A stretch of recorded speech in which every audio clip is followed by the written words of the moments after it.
Je vous dis tout le temps, à vous les filles, vous passez votre vie à coucher. L'énergie de la naissance, c'est pas que donner naissance à son bébé, c'est aussi donner naissance à un projet ou à une entreprise. Et tu vois, quand toi, tu avais créé ton entreprise, il y a eu des moments qui étaient plus difficiles. Il y a aussi des moments où j'entends des fois « Ah non, mais ça va jamais le faire, j'y arriverai jamais. Oui. » Tu l'as ressenti aussi? Oui. Où on se sent un peu justement impuissant et où on se dit « Ah non, je vais tout arrêter. » Ouais. Et ça, on le vit aussi quand on donne naissance à son bébé, c'est le fameux stade de désespérance. Et c'est là que tout se joue parce que souvent, c'est là que les femmes craquent et demandent la péridurale. Et en fait, quand elles continuent et qu'elles y vont, après, l'accouchement peut aller beaucoup plus vite et c'est là que le bébé sort.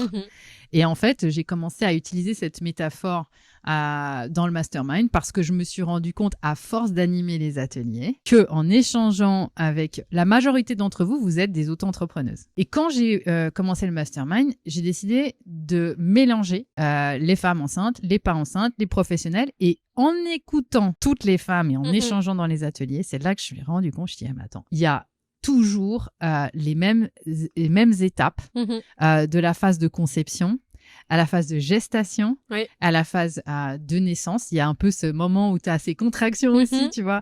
Et finalement, symboliquement, pour moi, la femme, elle passe sa vie à accoucher, ou ça peut être des artistes, ça peut être une œuvre, ça peut être plein de choses en fait. Lever à travers mon canal, laisser passer le flux de cette énergie de la création et je vais matérialiser ce concept, cette idée, cette entreprise, cet enfant dans la matière. Je vais lui donner vie dans la matière. C'est vraiment pour moi hyper important de le redire.